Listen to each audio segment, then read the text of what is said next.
trying to get an exercise video.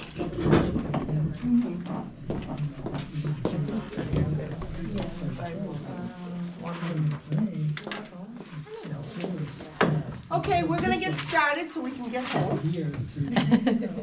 Thanks, Deb. Yeah. My name's Deb, this is Winnie. Hi. Maria. We know you. You know how to get off. Just so welcome to everyone tonight. Just want to say a special thank you for coming to our acting chief of police, Garcia. We have our Worcester Police Department, what do we call you? Our liaison or Officer Lombardozzi. Kristen from Inspectional Services. We have Don Zenos from the Worcester County DA's office. Ron Hayes from Open Sky. Senator Robin Kennedy and Kiana from her office too. We have Joe Simone from, where do you work? City Hall. City Hall. Stephanie from UMass. Tanya from SMOC. I feel like we should just go around the room at this point. Do we miss anyone? Anybody?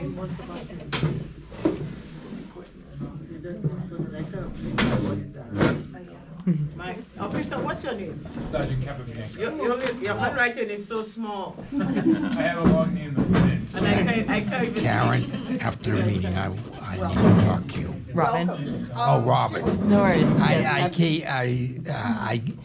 I sometimes will think of one name and I will say another name. No worries, happy to check. Just to go over our schedule for the year, it sounds strange that we're having our last meeting for 2024 tonight, but we have learned that since we meet at the end of the month, trying to meet the week of Thanksgiving or the week of Christmas or New Year's does not work. We tried once to change the week, and people have other commitments and the church is busy, so people didn't come. So this will be it for us. That being said, we know that crime does not stop. Issues in the neighborhood don't stop. So you certainly know how to reach us if need be. And, if you're in doubt, Worcester Police always tell us, just call the police or use the city's 311 app. So, okay, so this will be it until January. Well, January, but if we have a lot of snow in January, February. And if we have a lot of snow in February, March. We go with the Winnie's Worcester planning Public ahead. School schedule, so if there's no school, No, there's a lot of snow. yeah, there's not gonna be any snow. I know. So without further ado, we're gonna let Kristen go first tonight, okay?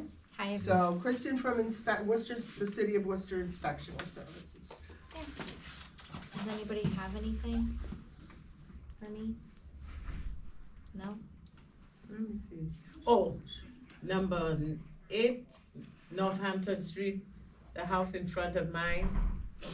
Have a lot of garbage flying around and all over the street. And I spoke to one of the guys there that lived there. He said they pay somebody to clean up, but that person doesn't clean up the sidewalk. I think it's number 8. I'll take a drive It is by. a, I think it is too. uh, I think I already sent something, but I'll take a look. I second what Winnie says there. Thank you. In the empty lot beside my house, they're digging a foundation hole. They actually dug the hole. What do they need to secure that so people don't? Oh, well, that is a great question. I'm not building, so I Oh. can, I have your number, but I can call you. Okay, because they have crime scene tape around it, but That's all. Oh. you know, it's like a If a kid fell in, 7-foot, I heard 8-foot that big. hole. Oh, it's a Right next to foundation your hole. house, the lot? It's in a lot. I'm not worried about anybody from my yard. I have a fence. No, yeah, you do. But, just Yeah, I'll take a random anybody drive-by. could go in there. I'll take a drive-by tomorrow. No other complaints, concerns, or issues for inspection? Well, she's doing a good job because number 14 is clean. And I heard he's selling the place Yep, that's what I heard. Yes, but no garbage, so he's doing good for now, yeah.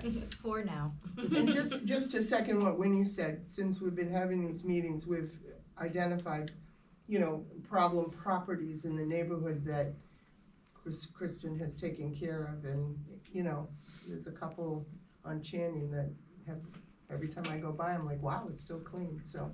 The nasty place is clean Yeah, up? Wow, Yep, you're doing a good yep, job. Yep, so, no other issues? Okay, Okay. Well, let me know. okay, Worcester Police Department is up Okay, next. hit us with the crime. Yeah, Kristen, you can go. Yeah. Oh, I mean, yeah, not that I'm the boss or anything. Thank you. Till next year. see you next year. As always, it's good to see you guys again, and like what Devin and Winnie were talking about, if anything arises in November, December, because we don't meet, shoot them an email, they'll forward it over to me, I'll get right back to you guys as soon as I can, if you have And he any does, he's questions or he's concerns. on it immediately. Mm-hmm. Yeah, so Yep. whatever you guys need, just forward it to them, they'll forward it to me, we'll try to get you guys helped out best we can. As always, this is the last 30 days, so this is 9/27 to 10/27. The total police incident was 124, the average daily incident was 4. There was 102 dispatch calls and 3 total arrests. And that broken down, there was 1 simple assault and battery, non-domestic related. There was 1 threatening/harassment call, non-domestic related. 1 total domestic dispute. 1 violation of an abuse prevention order. 7 total disorderly conducts. There was 1 report of gunshots, which I'll go over with you guys, that became unfounded. 2 total noise-related complaints and 2 total disputes non-domestic. There was zero robberies of individuals, both armed and unarmed. 0 robberies of commercial businesses, both armed and unarmed. There was 1 call that was coded a residential break. I'll go over that with you guys. It really wasn't a residential break. 0 larcenies from motor vehicles, 0 shopliftings. 7 total motor vehicle violations. 11 total traffic accidents. And 37 total general assistances to persons. The residential break, it was coded residential break, that was at 76 Payne, that was at, on 9/27, came in around 2:37 in the afternoon. There was a female who called and stated that she got home from work and her luggage was gone and her door was broken down. When they got there was nothing of the sort, it just didn't happen, so they helped her out mentally. She had some other problems going on. The next one was at 32 Rankin. It was on Friday, 9/27, around 9 at night. It was coded loud music. There was a resident reporting that loud music was coming from the garage. When the car drove through the neighborhood, it was all quiet, so they cleared that one out. The next one was a harassment and a violation of abuse prevention order. It was at 8 Melville. It was on Saturday, 9/28, around 5:17. There was a gentleman who called in and stated that his ex-girlfriend had been harassing him. Then the ex-girlfriend called in and stated that her ex stole something from her. When the officers went over there, they found that there was an order between the two, and they arrested the gentleman for an a violation of abuse prevention order. One of the other arrests was at 123 Payne Street. It was on Wednesday, 10/2. It was around 9:07 in the morning. NRT officers went over there, and they located a female, and she had 2 outstanding warrants for her arrest. The next arrest was at 12 Harlow. It was on Thursday, 10/3. It was around 6:11. One of the route officers drove by 12 Harlow Street, apartment number 1, and he recognized a male who had warrants for firearm-related offenses. The male went back in the house. The officer knocked on the door, and he was able to get that gentleman to come out, and he placed him under arrest. The next incident was a malicious damage. It was at 250 Lincoln Street. It was Wednesday, 10/9. Around 5:24. It was at the intersection of Lincoln and Vinton. A caller called in and stated that they thought that their car was hit. When the officer went over there, it was immediately apparent that the car wasn't hit. It was some type of a malicious damage to the car, not an accident, hit and run. So they took a report for that person, so for insurance purposes. The next incident was at 8 Henchman Terrace. It was on Sunday, 10/13, around 5:59 in the afternoon. This was also coded vandalism to a motor vehicle. There was a gentleman who called in a malicious mischief. He believed that his tire had been flattened. when they got over there, they examined the tire further. There was no slash marks, no nothing. The gentleman just simply had a flat tire, so no vandalism there. On Wednesday, 10/16, around 7:01 at 5 Harlow Street, there was a reported gunshots from Shotspotter. It said probable gunfire, 3 rounds at 5 Harlow Street. When the officers went over there was nothing showing, and they found remnants of firecrackers in the street over there. So that was unfounded. And then the next one was coded on malicious mischief. This was at 133 Payne. This was on Thursday, 10/24. It was around 11:18 in the morning. There was a female who reported that she was sleeping.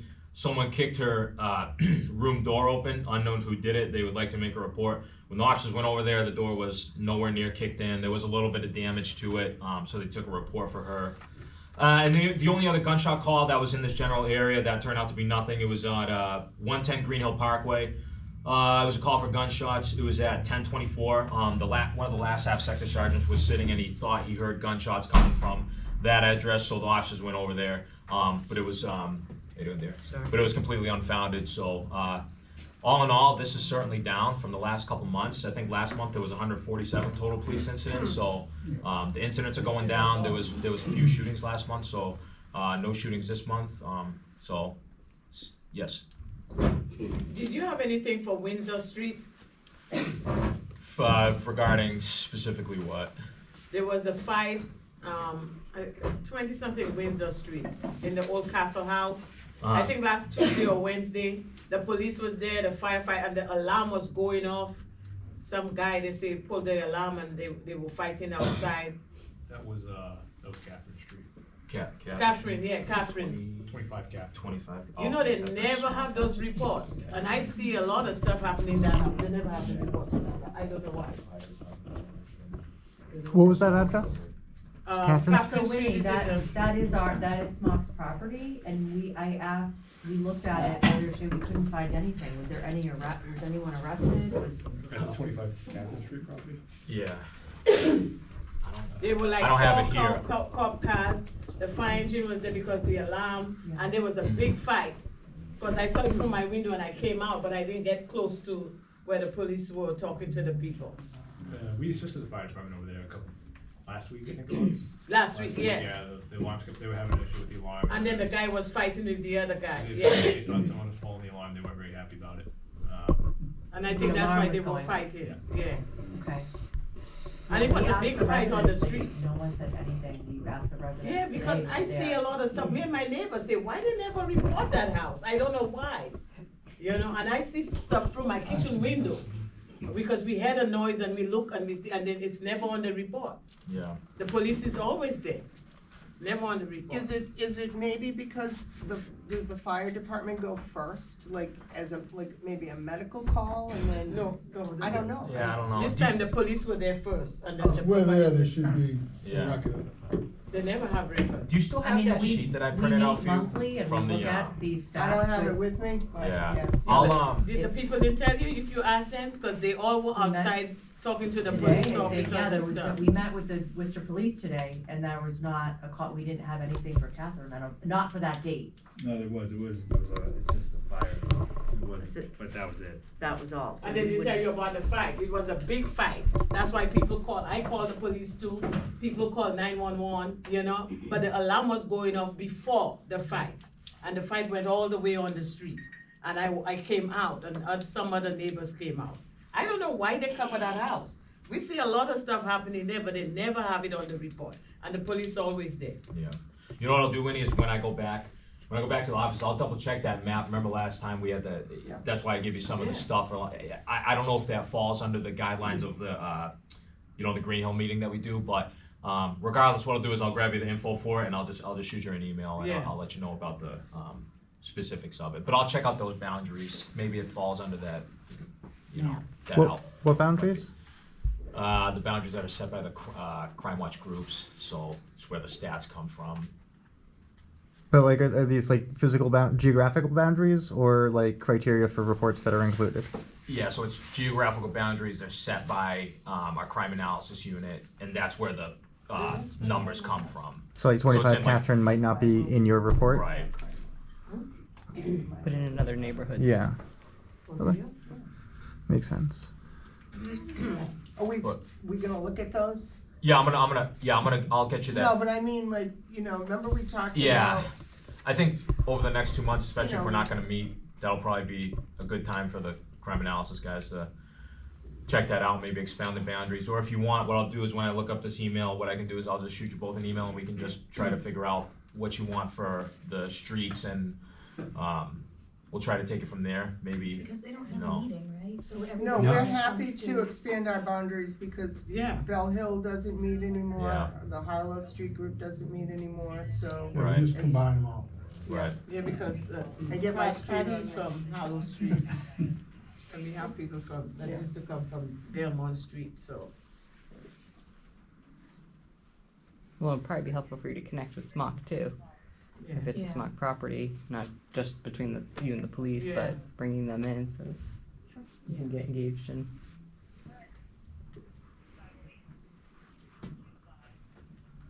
Questions are you done, officer?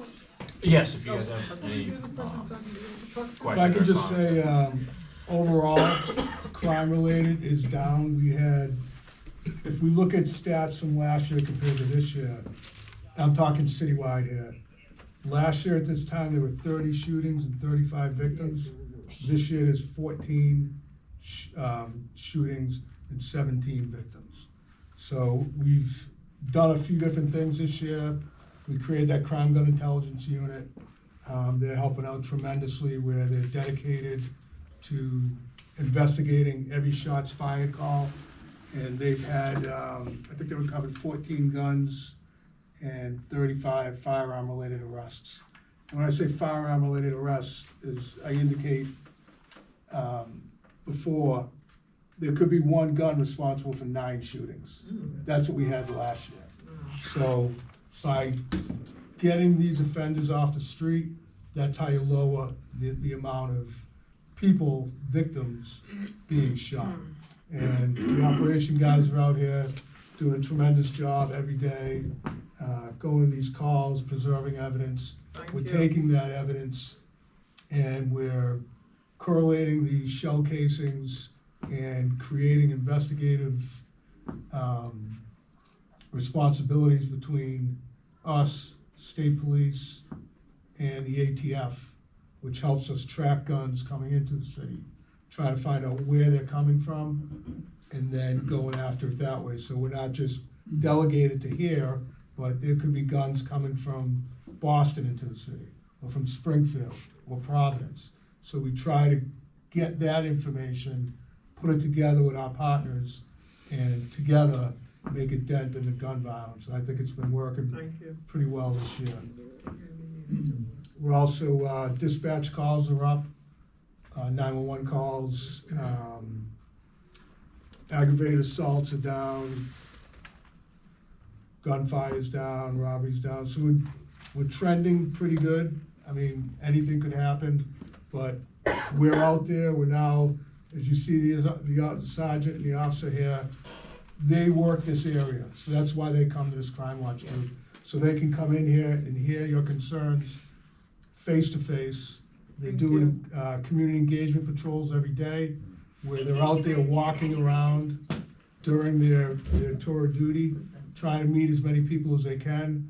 And then what we just started about a month or 2 ago is the officers working 11 to 7. They now do community engagements by going into 24-hour businesses, your gas stations, your honey farms. That way, there's another deterrent effect to all the robberies we usually have after midnight. So we're trying to do a lot of things, getting out there, but these meetings are very important to hear from you. You are the constituents, you are the ones who have to live with disorderly persons, gunshots. That's why it's so important for everybody to be here and to let us know firsthand what's going on so that we can take care of it. Thank you. Yes, sir.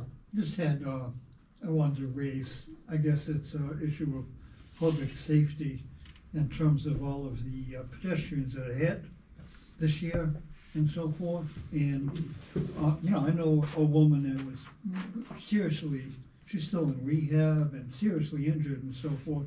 I guess the question, I guess on one hand, it's, you just don't know, but in terms of charges for some of these drivers, do they ever get charged?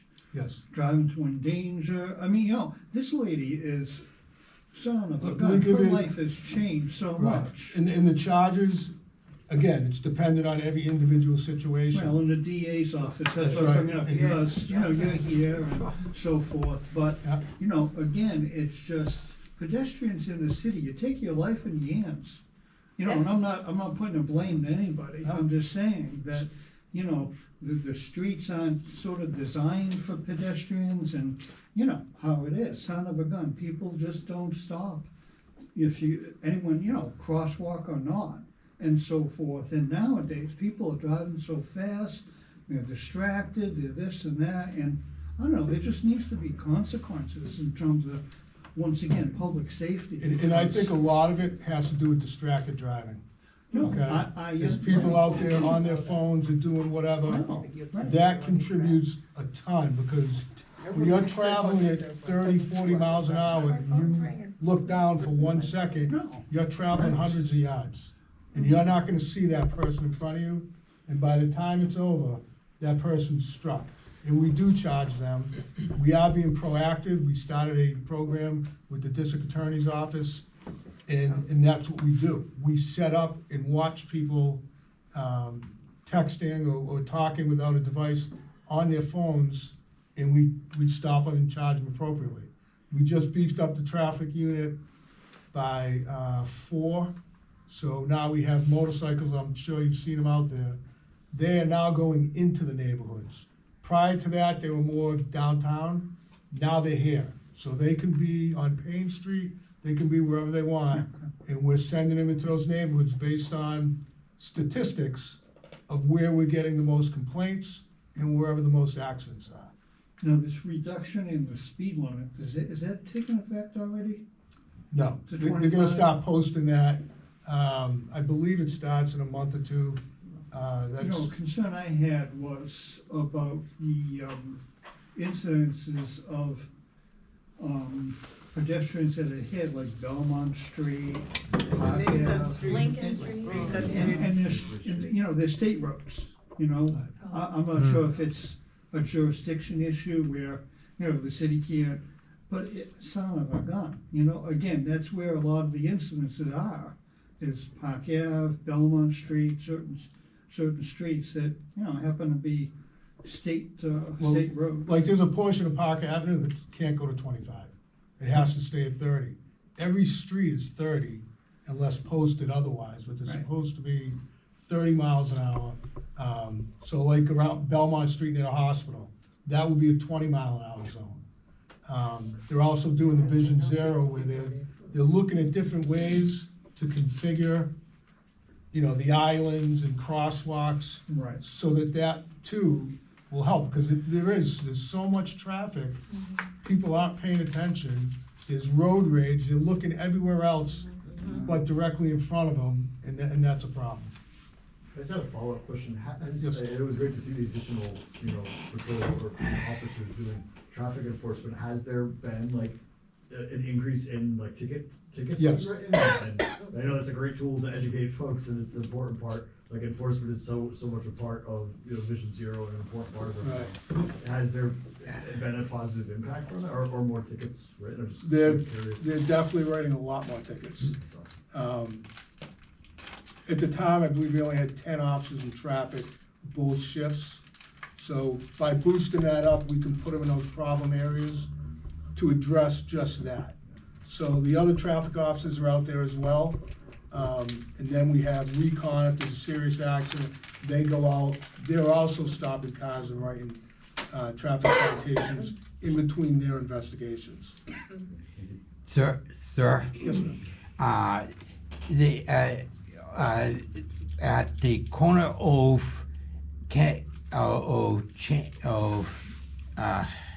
right in front on Lincoln Street there, that in Catherine Street there, where there's a crosswalk, I have tried more than once to cross there, and it says that when it says to walk, in the cars, instead, not one, but 2 or 3 cars will park right in the middle of the crosswalk.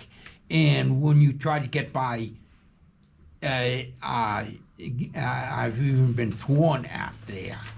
And so you should at least have that checked out, because And we will. more than, because that's happened at other crosswalks too. That's why these gentlemen are here, that's why I want them at these meetings. They're hearing directly from you that that's a problem. Yes. So now when they pass that on their regular, routine patrol, they're gonna know that the gentleman at the meeting talked about that, so that's more in their mind Okay. to address it. Is that by Honey Farms? By Honey Farms? Yeah. Remember the guy died 2 years Yeah, ago right, yeah. from the halfway house? Yeah. And he was crossing right there, he died right, yeah, they killed him right there. It's difficult to see it, me coming here tonight, driving up Lincoln, Right. there was a guy across the street, I could hardly see him. Yeah. He was dressed all in black, he wasn't in the crosswalk, and it's very difficult to see with the glare and, Sorry, go ahead. finish. yes, go ahead. Part of the problem is, okay, because I live off of Lincoln Street, and I've almost had a few people on top of it. These people are not, it's not all the drivers that are at fault. Some of these pedestrians are at Oh, yeah, fault. sure. Because these people are literally coming out between the cars. You all need to wear the coat you have on. I stole it from my mother. I stole from my mother so I can run out the door. But yeah, I mean, you got people who are literally running out in between cars, or if they see you coming, they literally walk out in front of you, then turn around and just kind of look at and smirk at you. Well, it's So kind it's of, not just, the drivers. Right, everybody needs to be educated. it's sad that the drivers in Boston are more polite than the ones in Worcester. The drivers in Boston are more polite than the ones in Worcester, and I'm an Eastern Massachusetts transplant. So I know that If you're driving around the firsthand. city and stuff, okay, there is, signs posted, Hmm? there's I like don't know about speed that. posters. They will I drive tell in you what Boston your too. speed is. Right. Yeah, I know, but I know there's some over I on used to Berkeley work in Street, yeah. Boston too. Berkeley Street, It's God, public we all need to can be get nicer. outside. Absolutely. And I don't know, the suggestion, it can be even like a report, in terms of like, we've issued so many tickets, or, again, like an indication that, instead of all these, like so-called, the crimes, but again, public safety, that shows that, that. We can definitely add that. Well, you know what I'm saying, it's, Yeah. Well, what we tried doing, last year is putting out all our crime maps. So we put out there statistically what's going on, how many robberies, how many breaks, how many arrests, all that information. No, I that's want good. fed out to the public, being totally transparent, right. and it will include Well, traffic and if citations. people, see that, then they kind of have an indication that, well, there's a risk I could get pulled over for this, you know what I'm saying? It's like, there's no way to measure how many, tragedies are prevented by things. I mean, we can sit here and talk about, Right. how many people were hit and how many people were killed. or, It's you how know, to, it's very difficult to It's count a ongoing. crime that was prevented. Yeah, it's ongoing, that education and. Yes, sorry. I have an odd question.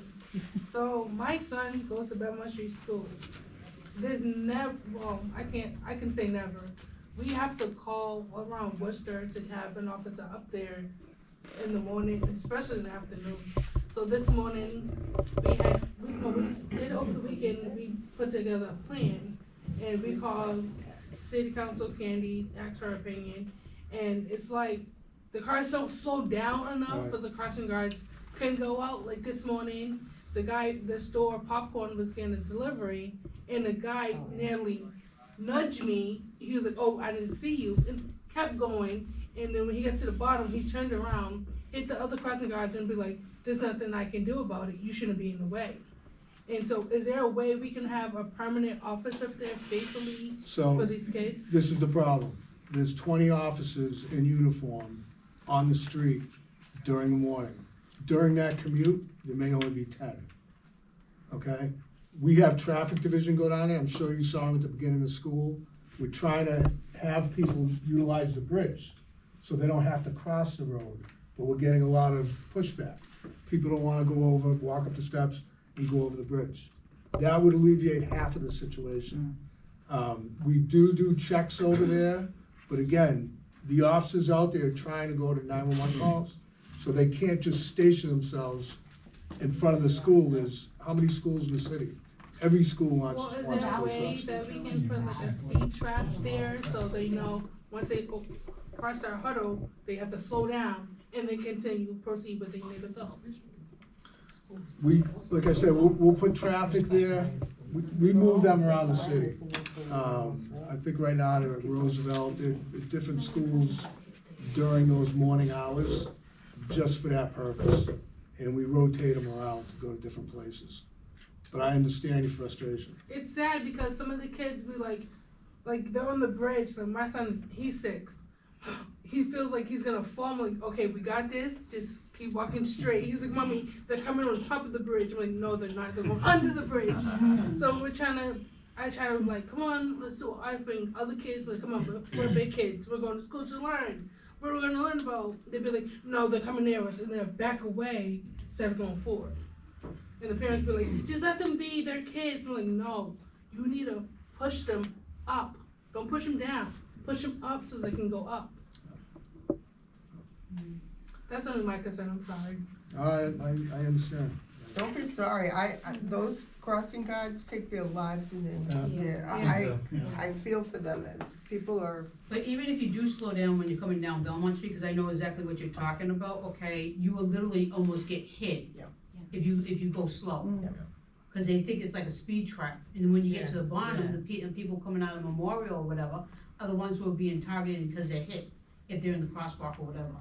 Then when the crossing guards, then when the crossing guards be like, do the slow down movement, they'd be like, yeah, they you do this a literally lot. get run off the road. Or they sit there look at you like, what are you gonna do? It's a bad engineering design to that road, is what it is.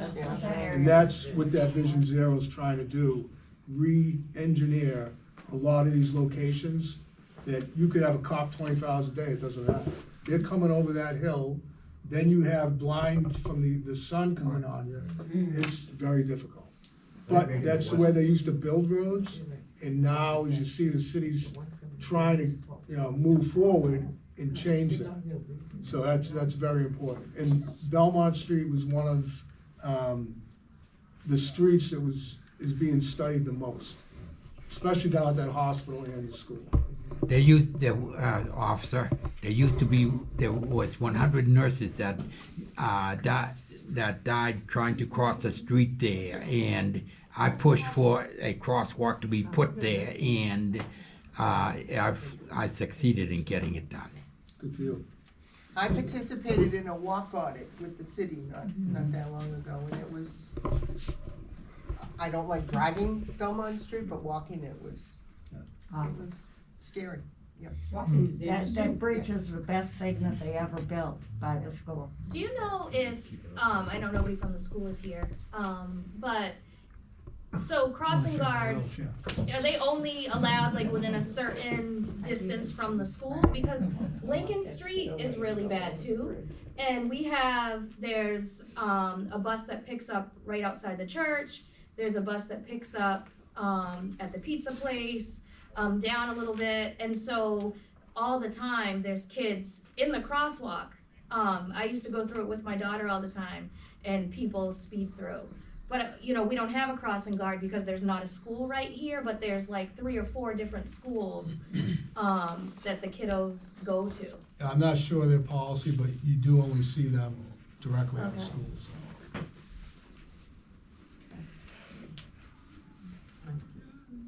Any questions? Anything else? Earlier, we were talking about the speed on Channing Street, and the fact that I know Robert has petitioned the city council to put a permanent speed hump up in the park area. There's no sidewalks on the park side, and the sidewalks that are opposite are really unusable because they're so thin and there's tree limbs and everything else, but a lot of speeding. It's a cut through, so it when you're out and about. We had done a walk audit up there a couple of years ago. We had, someone had a speed thing, which was fun to use. But people were going like 45 miles an hour on that road. Or faster. Yeah, or faster. Well, we put those signs up. Yep. And you can see later on with some of the people speeding, what they did. Yep. I mean, it's nothing for a motorcycle, 89 miles an hour on Hurd Street. I mean, it's crazy. Anything else for Worcester Police Department? Okay, thank you. Thank you. So when they do get ticketed, they'll go to the DA's office, right? I don't know. But Depending on the ticket, exactly. Good segue. Don Zeno's from Worcester County DA, and, you know, oftentimes, you know, we're always happy to have him. Sometimes people don't wanna talk about things in, you know, front of people, so Don has done a lot of things behind the scenes for us.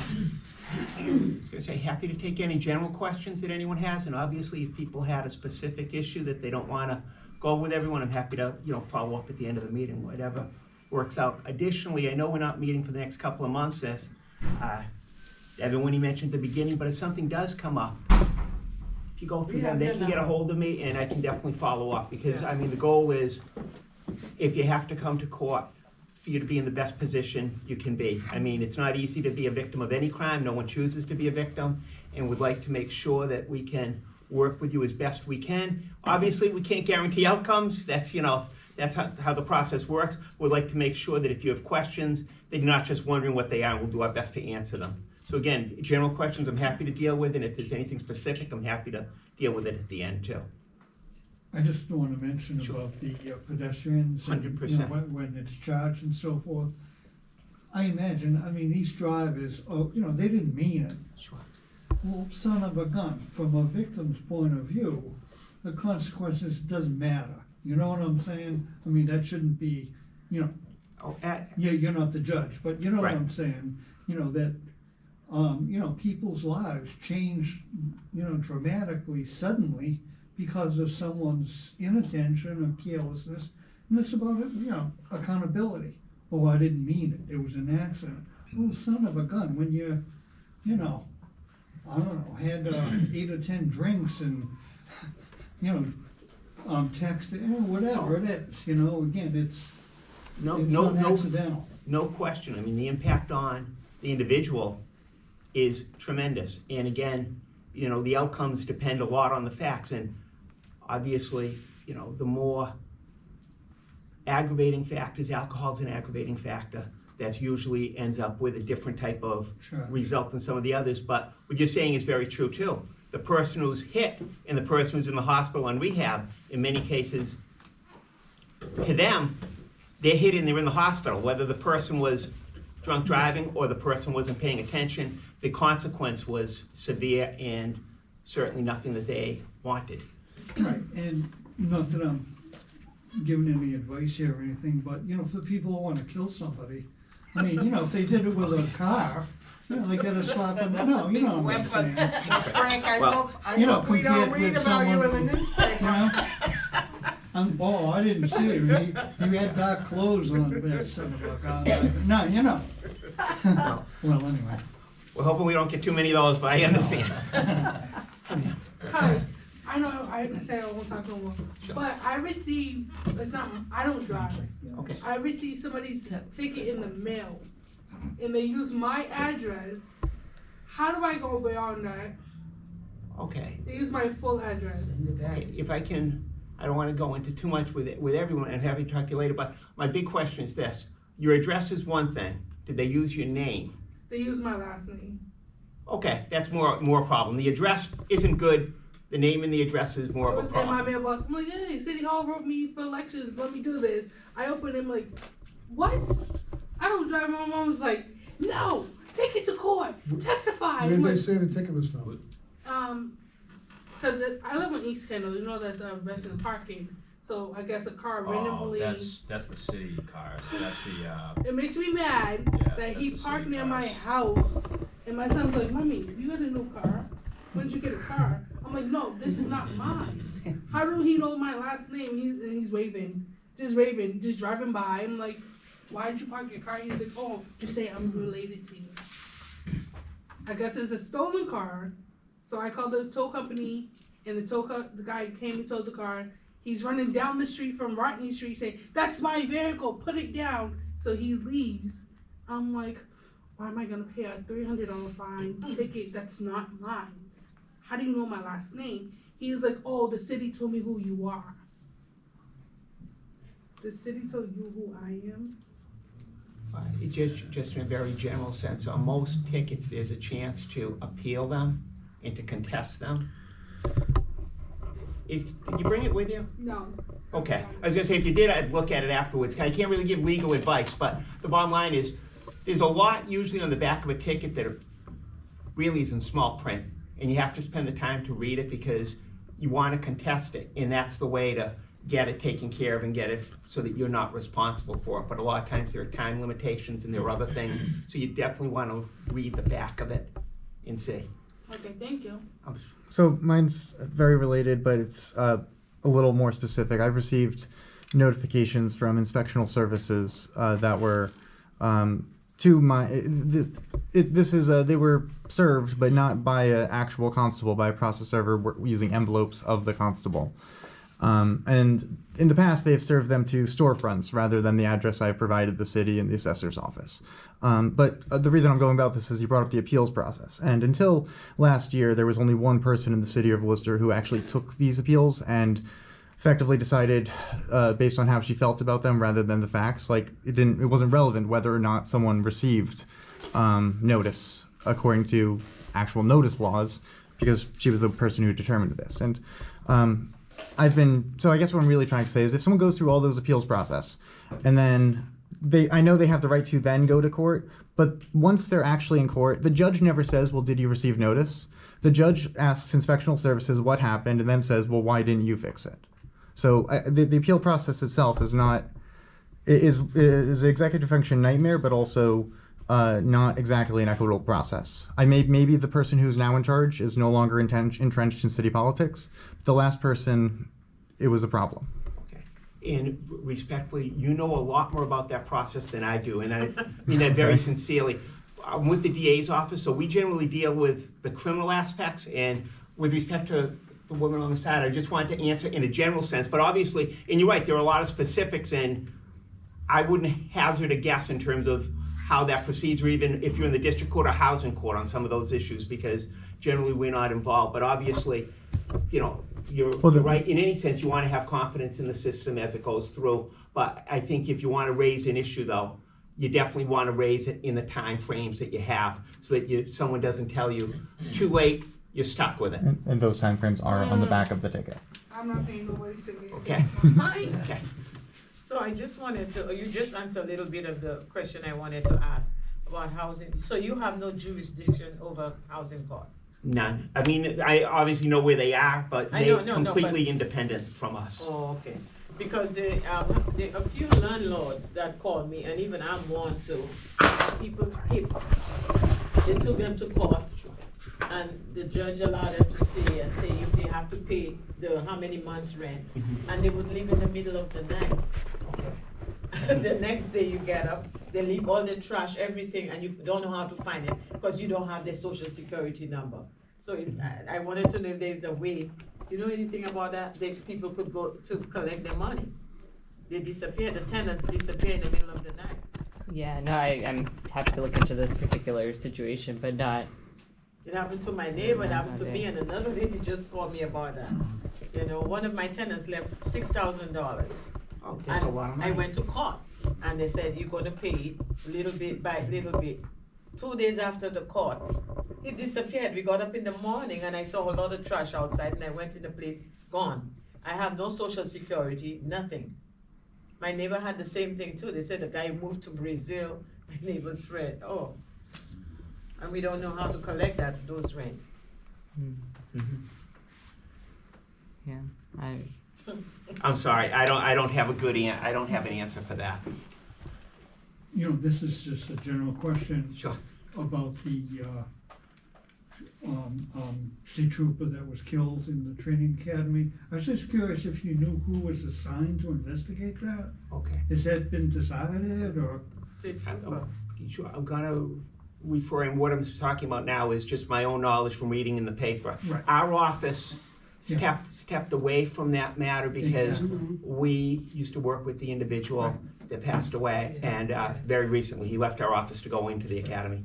That being said, my understanding is, and I think it's in the paper as well, the Attorney General Campbell took responsibility for the investigation, and she has assigned us David Meyer, who is an independent, I'm gonna use the term prosecutor, but they may use a different term, to review everything about it and to have jurisdiction to Okay. deal with the entire investigation. Okay, I was just And- curious. And that's where that is. No, obviously, it's an important question, No, so. I mean, I think about it every day, you know. It's very in terms sad, of- very, very sad.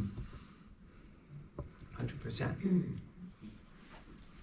Any other questions for DA's office? I had a really quick question to go back to traffic really quick. Do you guys ever work with like the school buses, and their tapes and stuff that they get? I know I love my children's bus drivers. They keep them safe. They're very fiercely, aware, and a lot of times they are stuck yelling at vehicles. A lot of vehicles, even when you have the stop sign out, will just shoot on by. They still do that? Oh yeah, so I know one of the bus drivers, I said, well, don't you have the footage, like, aren't you able to just, and this was last year, she said that they don't do anything about it, even though it's caught on the footage, and she stopped calling in, so, instead of them having to maintain like the whole bus of children, and then worry about the traffic control almost too, because they advocate for our children, which is amazing, but even when they're stopping and watching the kids cross, they're like 360 looking around, making sure cars aren't coming by, and a lot of cars still do it. I'm on the west side and it happens there too, so. What I can tell you is we do, we'll have officers, unmarked vehicles, follow buses. Oh, really? Just Okay. looking That's for that violation. more because reassuring, but- And Tom, maybe you can answer this. I know in Massachusetts, we cannot use like cameras to write tickets on people. Oh, I'm so not they sure if can't that call, would they be- can't call in after their shift and say, I have this vehicle, this vehicle, this vehicle I on don't camera. believe so. I believe, and I defer to other people, but I believe that's a matter they've looked at legislation. I think we hear about it in Rhode Island, but not in Massachusetts, to the best of my knowledge. 'Cause I if it think doesn't have it's audio- something that's been reviewed, and I think there are different issues that, different sides advocate for both why it should happen for safety, and other people advocate for why it may be overly intrusive and a surveillance issue, but. Because I think There is with legislation, cameras- yes. Yeah, I think they On can- both It would- school it would buses stop and a red lot light of stuff, cameras. though. I mean, it's, if you drive in New York, Yeah. everywhere you go in New York, shows up right on GPS. Right. You're in a traffic camera zone. If you Yeah. go through the light, they mail you a ticket.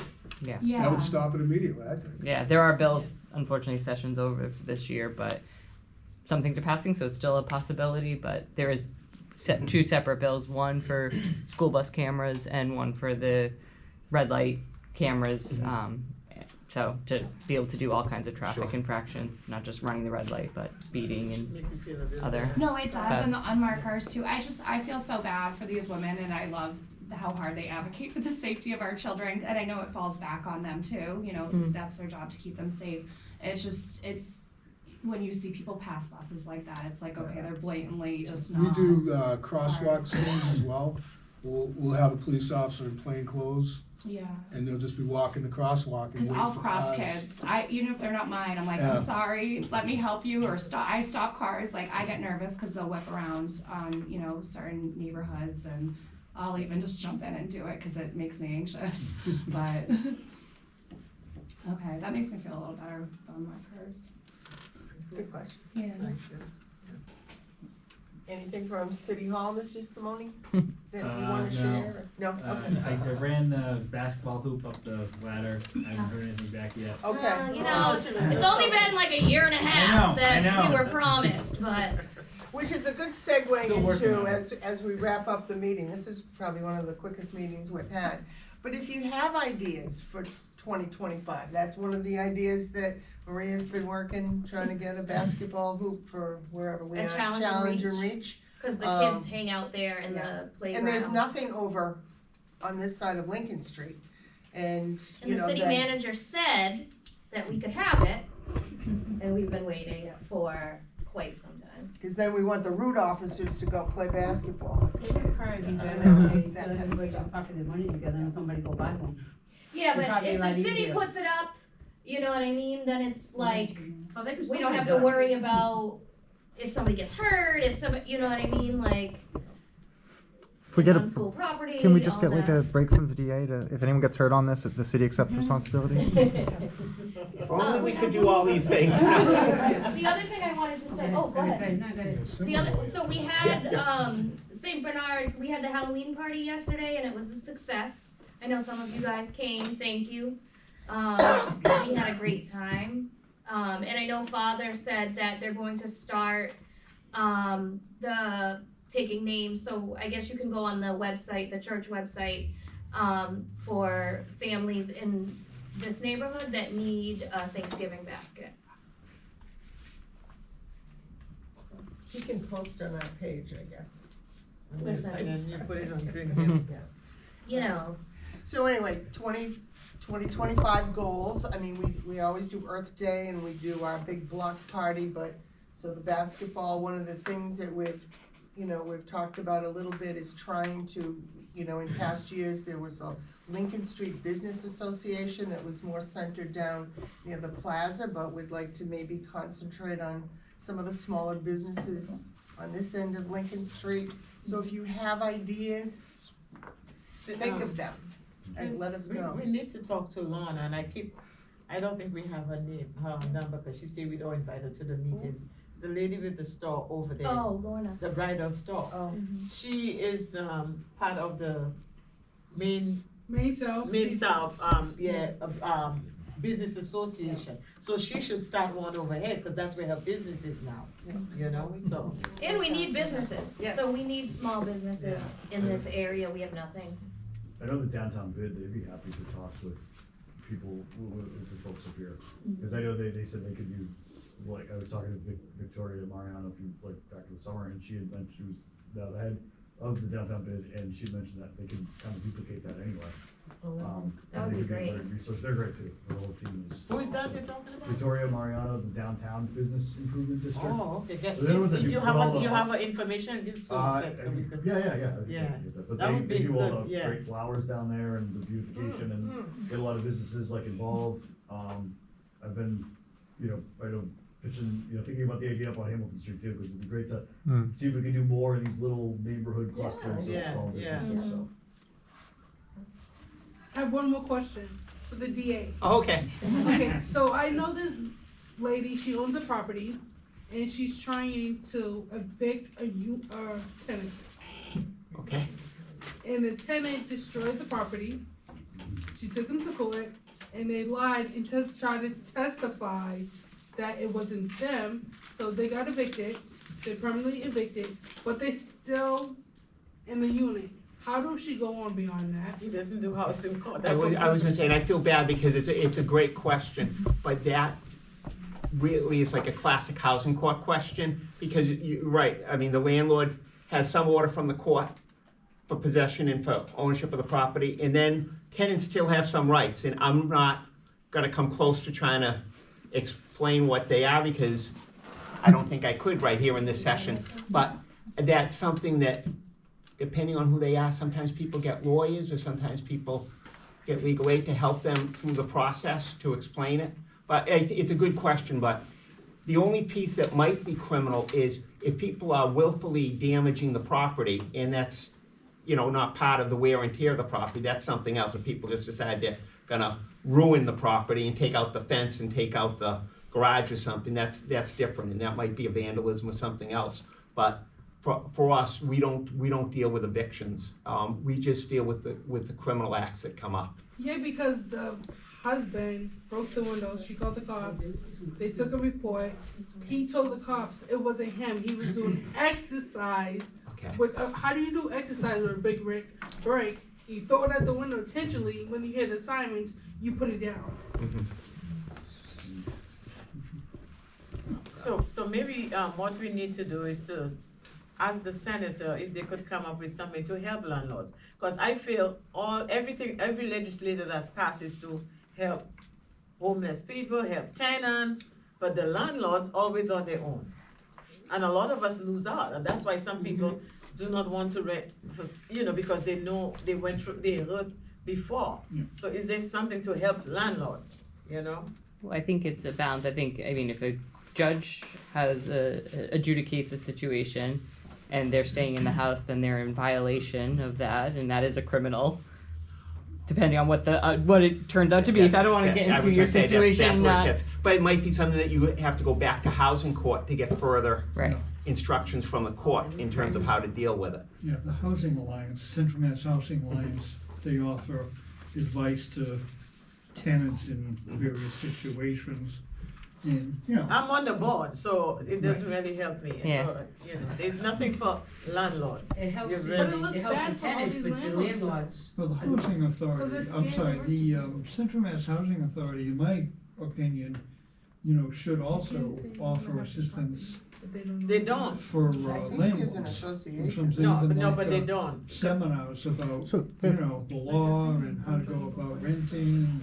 So there is actually also a landlords organization that meets, I think, once a month at Worcester Technical High School. Yeah. There are organizations, and I they know have. they had one before, and Susie, or what's the lady name, she died. But there's a new There's one? still no. So I see think if it's you still. could get the information for me. Yeah. Yes, yeah. Worcester Housing Authority doesn't really help. Oh, me not the because- Housing Authority, but the Central Mass Housing Authority. I'm sorry, not, Housing Alliance. Housing Alliance. Yeah, because when you have a Section 8, I had Section 8 and I had problem. And when I went to Worcester Housing, they tell me take them to court.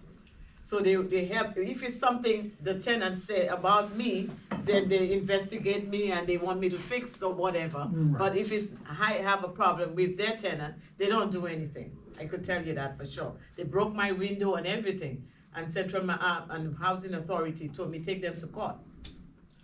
Right. And I guess and I can certainly follow up with you on specific. That's the challenge of there's not really a catch-all, because I think, as Don was saying, even in that, I heard some potential criminal activity. So there's a difference between whether they're homeless and don't have anywhere to go and trying to figure that out versus willfully destroying property, and that may be a criminal matter, or maybe a matter to get unfortunately have to go back. I know that housing court is a long process, but I do think that there are, for things like non-payment of rent, there are programs like CMHA or RCAP that can help tenants, which helps the landlord get caught up on their their rent arrearages, et cetera. So if that's the issue, that's a different story than if it's. But sometimes those destruction. people already, got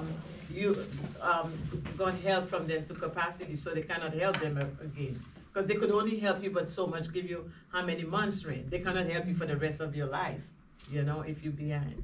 It's definitely a very tricky series of power balances. When I rent to people, I let them know that if they are late on rent, I will be sending them a 14-day notice. And the reason I am doing that is because if I send a second 14-day notice, they actually have to leave. And so, in other words, a lot of this is just not letting it get too far in the first place, and that's not always possible depending on how close. I know. Sometimes you feel sorry for people and you give them a chance, and then they turn against you.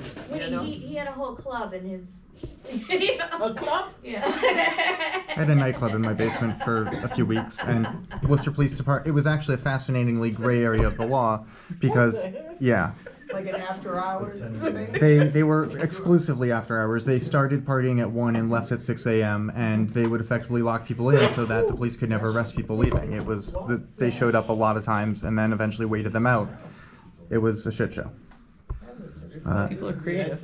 And for what it's worth, Housing Court was not on my... You know what I mean? Like, they had me cracking up. You know what I mean? So did you go to Housing Court for that? So it's a commercial property, so Housing Court technically didn't have jurisdiction, but yes, and thankfully the guy, it